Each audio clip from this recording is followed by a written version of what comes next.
Es un gusto poder en esta hora estudiar imágenes, alusiones, símbolos a las profecías. Recordamos que este es un estudio que realizan los adventistas del séptimo día en su plan trimestral de estudio de la palabra de Dios, que para estas épocas y fechas a nivel mundial están trabajando justamente los temas de profecía bíblica enfocados en las imágenes, alusiones, símbolos que se pueden interpretar de ella y a partir de diferentes instancias. En este caso, el libro de Apocalipsis, como libro clave de profecía, es investigado, trabajado, tratado a través de las imágenes, símbolos que presenta y que pueden ser encontrados en el Antiguo Testamento de la Biblia.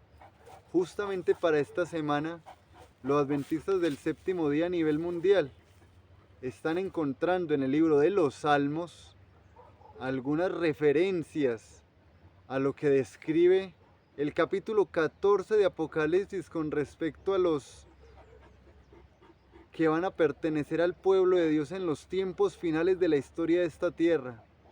Y van a encontrar como en los salmos hay alusiones a diferentes figuras y símbolos que se encuentran en este capítulo. Así que te invito a que hagamos un recorrido por algunos de los salmos que se han seleccionado y escogido para tal fin. Por lo tanto, en primer lugar, será interesante analizar el Salmo 122 como primera referencia a este estudio.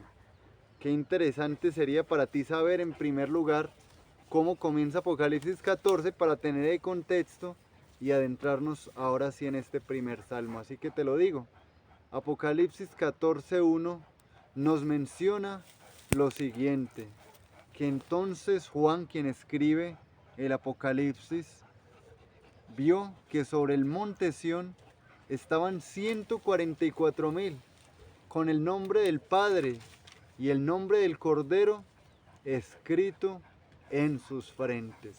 Con esto en mente, que también es un texto base, referencia para toda esta semana de estudio que realizan los adventistas y que, como les digo, se basa en cómo los salmos aportan a la interpretación de esta situación, el remanente, el tiempo del fin, el resto que queda fiel a Dios en los momentos finales de la historia de la tierra, pues el Salmo 122 nos comienza aludiendo a lo siguiente.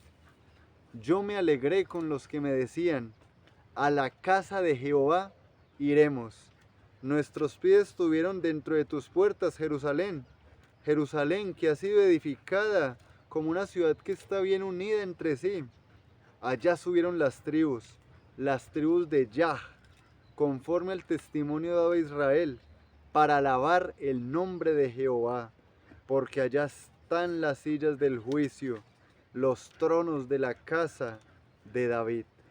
Pedid por la paz de Jerusalén, sean prosperados los que te aman, sea la paz dentro de tus muros y el descanso dentro de tus palacios.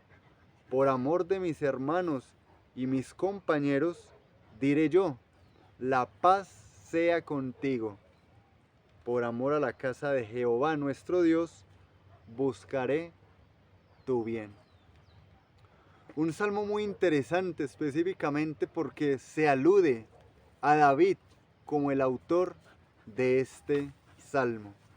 Aparte es importante mencionar que los salmos en general se convierte o se considera como el himnario, es decir, la recopilación de canciones sagradas con la cual se adoraba a Dios en el antiguo Israel y que han servido como referencia a nosotros que vivimos en los últimos tiempos de la historia de este mundo, según creemos que lo menciona Apocalipsis, como una especie de escritos sagrados que nos mencionan experiencias cercanas a Dios en adoración a Él como el creador, como el sustentador, como el redentor de la humanidad y que nos acercan a Él.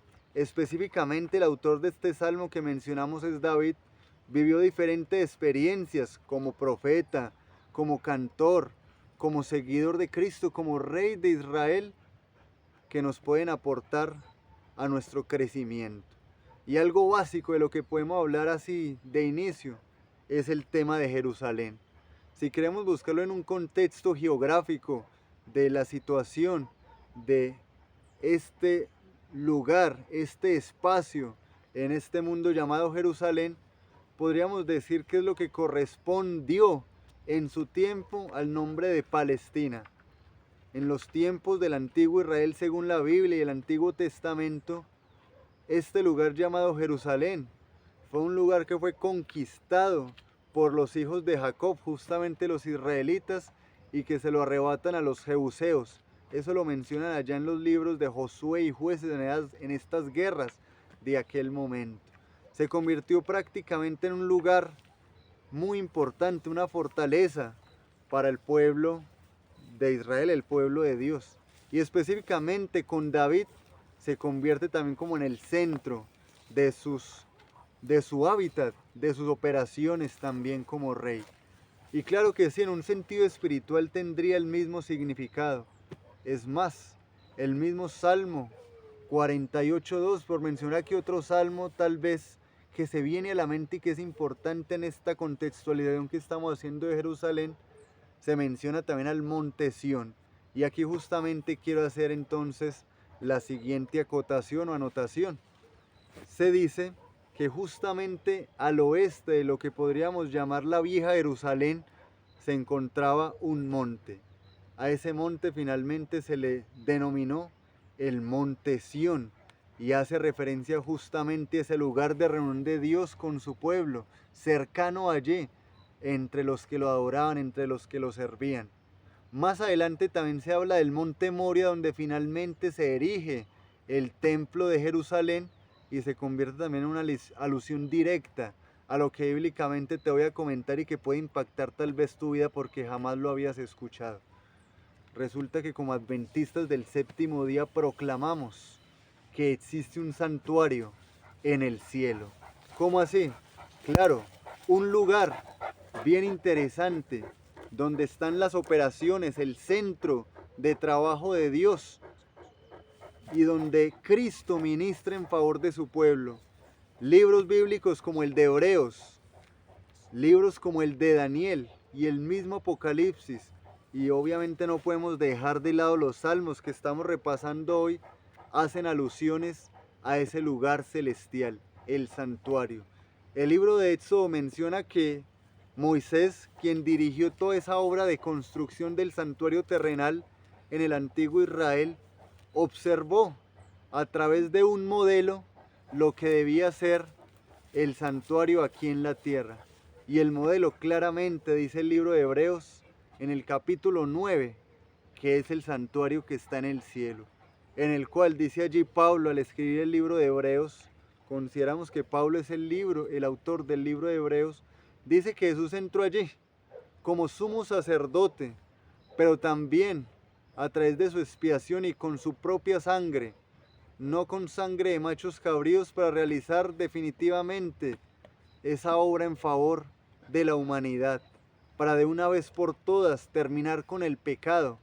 Y esto es algo maravilloso que me está mostrando a mí y a ti en esta hora, que definitivamente todos los ritos, todos los símbolos alusivos al santuario antiguo de Israel en el Antiguo Testamento eran una alusión directa a lo que Cristo iba a realizar por la humanidad y por el universo, obviamente, al venir a morir en una cruz en este mundo, al derramar su sangre, al llevar la culpa de muchos, al llevar las transgresiones, al expiar la iniquidad a través de su muerte, que podríamos llamar también una muerte sustituta en favor del ser humano que lo acepte y se entregue a él.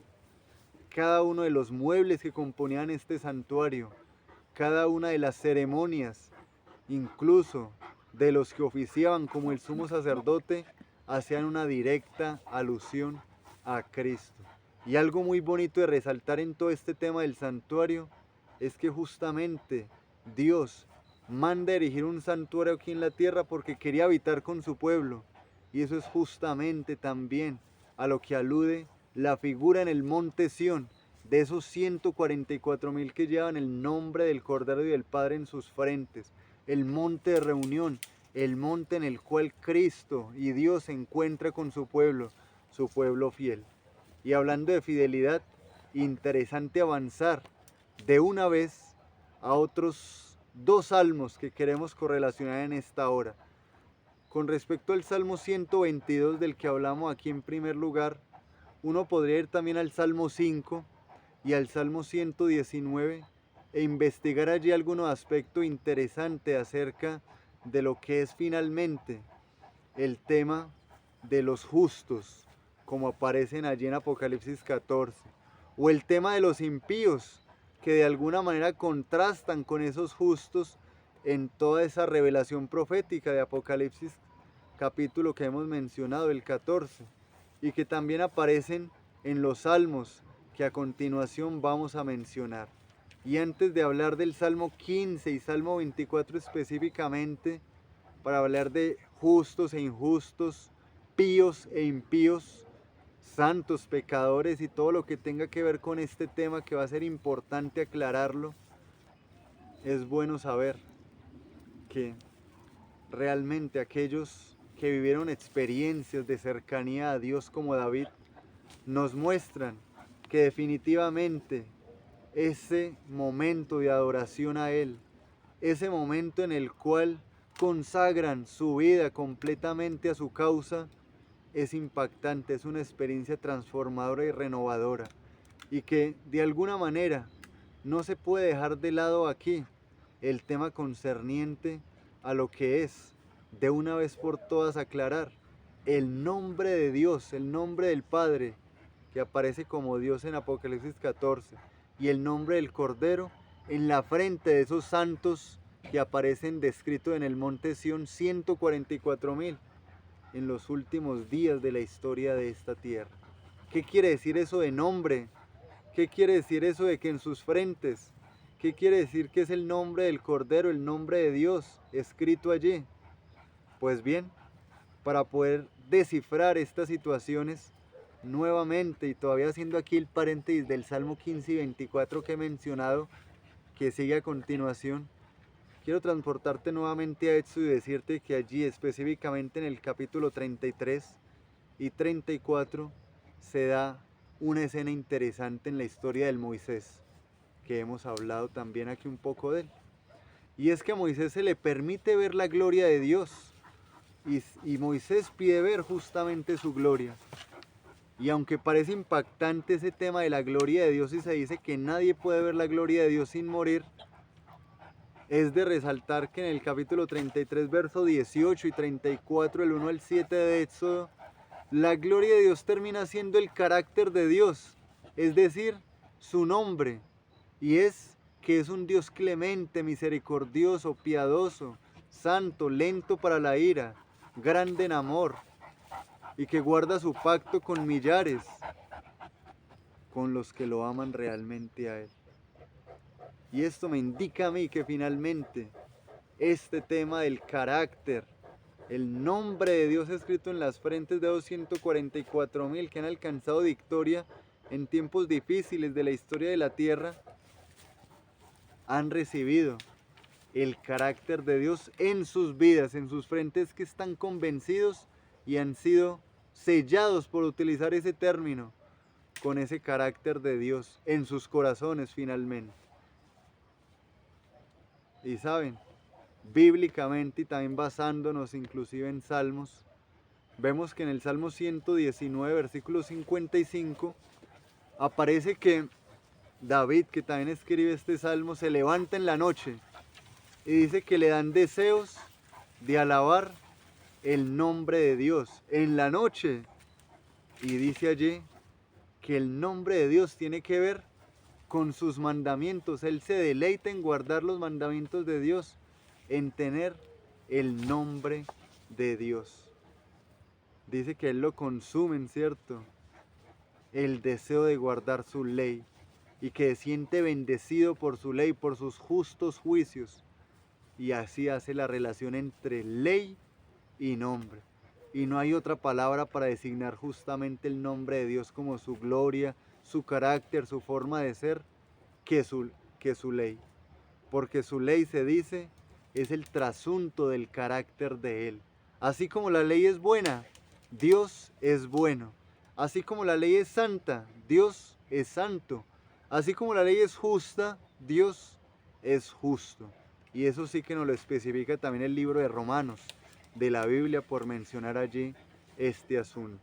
Y hablando justamente de Romanos y de todos estos temas espirituales, hay que mencionar que justamente en este libro y en otras epístolas de este apóstol se menciona que es justamente Dios el que pone las leyes en los corazones de los seres humanos por medio de su espíritu, y hay transformación, y hay verdadera renovación, y hay verdadera santidad.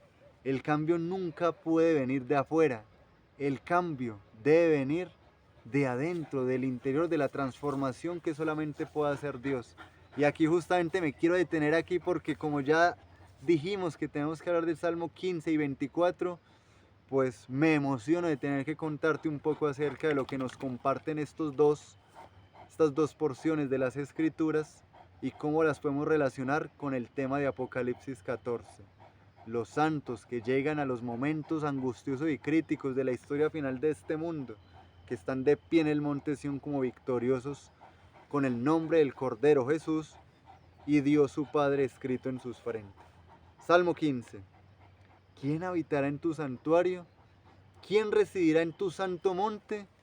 El que anda en integridad y practica la justicia y habla verdad en su corazón, el que no habla mal de nadie, ni hace mal a su prójimo, ni admite reproche alguno contra su prójimo, el que ve menospreciable al vil, pero honra al que venera al Señor, el que cumple su promesa, aún en su perjuicio, el que no presta su dinero con usura, ni contra el inocente acepta cohecho.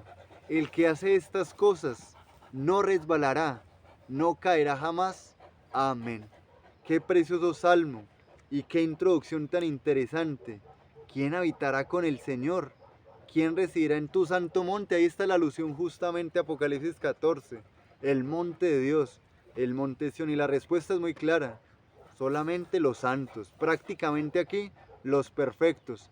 A este salmo se le ha dicho prácticamente el salmo de los caballeros y de las damas de Dios, porque presenta 11 características de damas y de caballeros prácticamente perfectos ante Dios.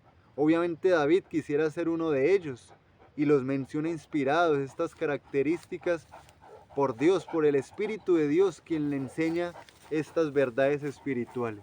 Y aquí prácticamente podrían resumir los 10 mandamientos. Habla prácticamente de no mentir, de no engañar. Y vea, este tema del engaño justamente está en Apocalipsis 14 también. Se dice que los que tienen el nombre del Cordero y del Padre escrito en sus frentes, en sus bocas no se halló engaño. Así que definitivamente hay una conexión entre Antiguo Testamento, los Salmos y el Apocalipsis, la descripción de los santos que llegan a los momentos críticos finales de la historia del mundo. Dice también que estos, en Apocalipsis 14, no se contaminaron con mujeres porque son vírgenes. Y definitivamente nosotros podríamos hacer muchas alusiones a esto, pero el tema de su alusión espiritual es bastante clara. Estas son personas que definitivamente no se dejan llevar por filosofías vanas, engañosas de este mundo, por sistemas que los quieren apartar del Dios verdadero. Y en esto quiero de una vez entrar entonces al Salmo 24, que va conectado con el Salmo 15 y que comienza diciendo que de Jehová es la tierra y su plenitud. Y después de hacer diferentes alusiones a él como el que sustenta, se menciona también una pregunta parecida a la que se hace en el Salmo 15. ¿Quién puede estar con Dios? Y la respuesta, el limpio de manos, y nuevamente varias características.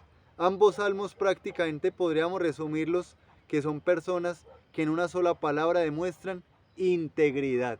Una persona íntegra es una persona completa, que no le hace falta nada.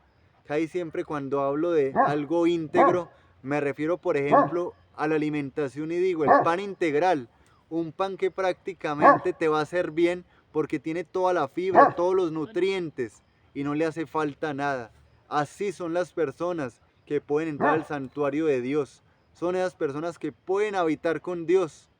Pero te quiero también que seamos aquí sinceros, tú y yo. ¿Quién podría ser una persona así? Perfecta, justa, que incluso lo que prometa lo cumpla, que hasta en la parte económica y financiera dice ni siquiera presta su dinero con usura, ve menospreciable al vil, es más, no acepta que le hablen mal de nadie, y él ni siquiera tampoco desea calumniar a nadie, ni entrometerse en asuntos que no le corresponden con respecto a juzgar a los demás. Es difícil encontrar una persona así. Y vayamos de una vez al personaje de David, el mismo que lo escribe y que desea hacerlo, pues saben, comete tan graves errores en su vida. Adulterio, asesinato, y hubo un momento en el que se alejó tanto de Dios, que él escribe también en Salmos que vamos a oír también a continuación, pues que ha sufrido realmente por ese alejamiento de él. Él siente que el Espíritu de Dios se ha alejado de su vida, la salvación de Dios está lejos de él, y entonces necesita una purificación completa y total. Y aquí está la clave justamente de estos Salmos 15 y 24. Y es que la respuesta está en Apocalipsis 14, como dijeran los autores de todos estos temas que nos inspiran en esta hora para hablar de estas situaciones proféticas. Y es que la respuesta es Jesús. Para uno poder permanecer de pie en el monte Sión, llegar a ese momento final como una persona justa, tiene que haber creído en Jesús, aceptado su salvación, su perdón, porque uno nunca alcanzó esa perfección. Ni siquiera David, aquí lo estamos mencionando. Personas que estuvieron tan cercanos de él, en una experiencia tan real, y cayeron en un momento determinado, porque así es nuestra naturaleza y nuestro corazón, y estamos en una lucha continua. Pero cuando aceptamos justamente lo que va a decir más adelante Apocalipsis 14, el Evangelio eterno, el perdón de parte de Dios por medio de Cristo y su expiación, todo este tema del santuario que introdujimos al principio, pues entonces ahí sí encontramos la felicidad del perdón, ahí sí encontramos la justicia de Dios, y eso es lo que nos separa finalmente de los impíos, que no lo quieren ver a Él, que no soportan su gloria, no soportan su carácter porque definitivamente lo rechazaron mientras estuvieron aquí en la tierra. Y ya cuando aparece en su poder, venga tu reino, entonces ellos simplemente quieren esconder y quieren desaparecer de su vista. Pero los que están con Él aceptan su comunión y lo aman. Y esto se tiene que evidenciar de una forma muy directa en el último salmo al que vamos a aludir, el Salmo 51. Como mencionaba hace un momento, es un salmo que resume esa experiencia dolorosa de pecado, de alejamiento de Dios, que incluye prácticamente del hebreo casi todas las palabras que se utilizaban para designar eso de transgredir las leyes de Dios. Allí las consigna David, y él al final o en medio de él está mencionando lo siguiente: crea en mí, oh Dios, un corazón limpio y renueva un espíritu recto dentro de mí. No me alejes de tu presencia, ni retires de mí tu Espíritu Santo. Esa es la clave a la que nosotros podemos llegar. Entender que es el Espíritu Santo el que puede escribir la ley de Dios en nuestros corazones. Que esa ley no es gravosa para nosotros, es decir, no es una carga, porque al contrario es una respuesta de nuestro corazón a Dios, decirle: Señor, te amo tanto por tu salvación, por tu gracia en mi vida, por tu perdón, por quitarme la culpa, que quiero obedecer lo que tú digas, tus mandatos, tus leyes. Quiero ser ese hombre, caballero y dama de Dios, perfecto, que no resbale jamás, solamente con Cristo, allí en el monte Sión, teniendo el nombre impreso en la frente, el nombre del Cordero, el nombre del Padre. Es una situación a la que tú puedes llegar, es real. Te invito a que lo creas, porque es justamente el sentido que nos inspira a realizar esta producción para ti, para honra y gloria de Dios. Quiero decirte que hacemos parte de ese pueblo que proféticamente en Apocalipsis 14 va a anunciar en estos últimos días, que creo que lo estamos viviendo, de la historia de este mundo, el evangelio eterno a toda nación, tribu, lengua y pueblo. Lo dice Apocalipsis 14:6, siguiendo aquí el tema de ese capítulo profético. Y quiero decirte que se invita allí también, después de que aceptemos el evangelio eterno que hemos dicho es primordial para tener el perdón y luego ahí sí la santidad, que adoremos también al que hizo el cielo y la tierra, el mar y las fuentes de las aguas. Esa es una invitación explícita que te quiero hacer, que sigas conociendo la ley de Dios, por ejemplo, como se encuentra específicamente en Éxodo capítulo 20, en Deuteronomio 5, y que te doy un dato interesante. Es una ley que incluso ha sido cambiada por muchos de los religiosos de este mundo y actualmente se pregonan tal vez unos mandamientos que en tu mente dirías son los 10 mandamientos, pero cuando vas y los revisas realmente en Éxodo 20 y Deuteronomio 5, te vas a dar cuenta que allá aparecen unos totalmente diferentes a los que tal vez tú creías que eran los 10 mandamientos. Y comienza a analizarlos uno por uno en oración, pidiendo la dirección de Dios. Te centres, por ejemplo, en el mandamiento 4, que directamente dice así, tal vez va a ser algo nuevo para ti. Acuérdate del sábado para santificarlo. Y entonces encuentre allí algo interesante. ¿Cuál ha sido el objetivo de dejar de lado estos preceptos? ¿Qué es lo que está detrás de todo esto? Te lo quiero resumir, que es un tema principal también del estudio de lo que los adventistas han hecho en esta semana con los salmos. Es el tema de la adoración. Definitivamente el que está detrás de todo este cambio de los mandamientos de Dios originales es alguien que desea tu adoración, mi adoración, a expensa de nuestra libertad e incluso de nuestra felicidad. En primer lugar te va a distraer y te va a tratar de desviar del camino correcto. Y si no lo puede hacer a través de sus diferentes estrategias que ofrece mundanalmente, lo va a querer hacer también a través de la fuerza. Por eso, el último llamado que hace este pueblo adventista del séptimo día al mundo, inclusive a ti, es que aparte de entender que hay que adorar al que hizo el cielo y la tierra, una alusión directa al cuarto mandamiento, te invito a que lo lees directamente en Éxodo 28 y vas a ver ese mismo lenguaje, es lo siguiente. Nosotros como adventistas invitamos al mundo a que se alejen de esa Babilonia que pregona también allí Apocalipsis 14 y que dice que ha caído y que yo te digo, está cayendo poco a poco y que va a llegar un momento también de la historia de este mundo en la que podemos decir directamente cayó completamente Babilonia. Pero mientras esto sucede, te invito a que indagues, investigues por tú mismo la verdad. No te alejes de estas producciones que queremos también darte a ti y pidas a Dios la dirección para un cambio total en tu vida.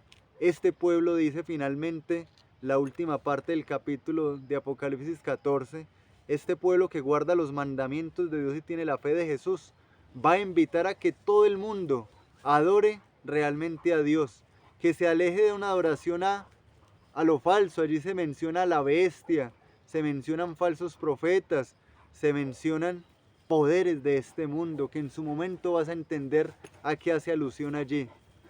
Pero quiero decirte que este pueblo justamente va a anunciar que la gloria de Dios va a circundar la tierra, que esto que estás aprendiendo brevemente en estos videos se va a proclamar y se va a propagar por todo el mundo, tal vez a través de estos medios, otros que Dios quiera utilizar en su momento. Y desde ya estamos dando cumplimiento a esta verdad.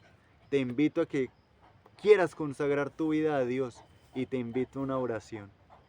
Padre, gracias por estas verdades que nos hacen arder en nuestros corazones al entender tu verdad, al entender que en tu palabra se encuentra la clave para descifrar lo que estamos viviendo en este mundo actualmente, lo que ha de acontecer y que está lista, preparada para que la mente humana la entienda con la ayuda de tu Espíritu Santo.